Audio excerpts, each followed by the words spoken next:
Looking ahead to this big storm headed our way, Keith, you have been confident but also cautious with these wind numbers because you don't want to freak people out, but yes, significant wind gusts possible. It's scary. Todd and I had a great conversation today on the phone because a lot of times we'll send each other maps. Well, he doesn't do it to me because it's 3 in the morning. Right. Which That's is kind. fair. That's kind. Very nice. But usually I'm working on something and we'll confer. And I sent him and he goes, that's going to scare people. And I said, but do you think it's right? And then we worked on getting it right. Yeah. That's all that we care about. It is a little scary, but we'll talk about some caveats to it. Great. We'll get there. In the meantime, here's our little storm. And you know, I was saying this before, and it's true, because sometimes there is hyperbole in weather. Not for me, of course, or our weather team, but in general, a massive storm, huge storm.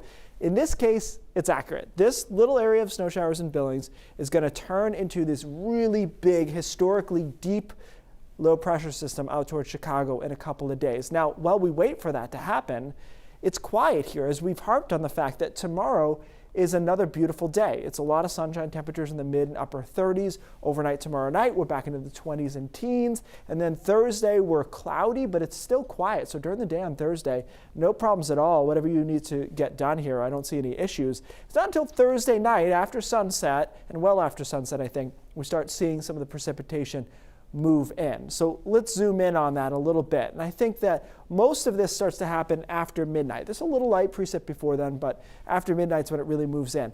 It is worth noting the mountains will start as snow. Unfortunately for them, it will not stay snow very long. We usher that cold air out immediately with those strong southeast winds.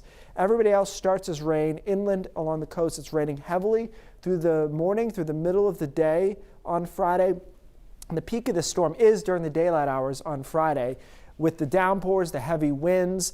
Only far northern Maine is hanging on to snow till the end there.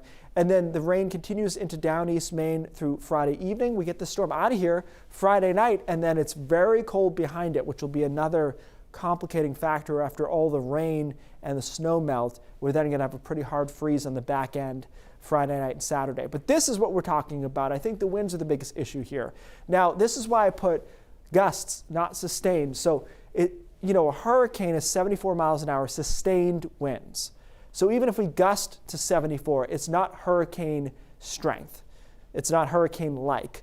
That being said, 65 to 70 miles an hour, those are big wind gusts, but I think they're the appropriate ones. I think they're the ones we're going to see happen in the mid-coast and down east Maine. 55 to 65 down into Portland, down into York and Kittery as well. There'll be a big break in between, so if you're not near the coast, it'll be windy. There'll be some power outages, but it won't be as bad. 45 to 55, and then another max into the mountains.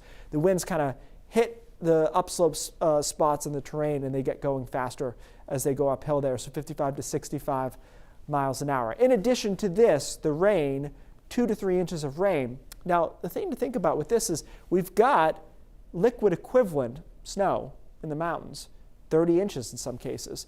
That boils down to an inch to an inch and a half of rain. So for melting snow while it's raining, you have to add that to the rain when you take into account possible flooding. So I think the best chance of flooding will be in the foothills and the mountains and some of the rivers and streams there that are already near the top or on their high end of things. And the last thing that I don't have a graphic for because we do not have time is that we've got astronomically highest tide of the month, 10:15 on Friday morning. So that will coincide over southern Maine with those strong onshore winds, so we will see some coastal flooding as well. Everything quiets down Saturday, and I had a lot of notes about this. People thought I was overlooking it. It is a factor. Then we will freeze everything. So if we melted the snow and the rain and all that, it's going to freeze on Saturday. It's just that that's not the highest on the list of things. Right. Everything else we have to get through first. Yeah, 50 to 27, no big problem thing here. here. Yeah, it should be fine. Thank you, Keith.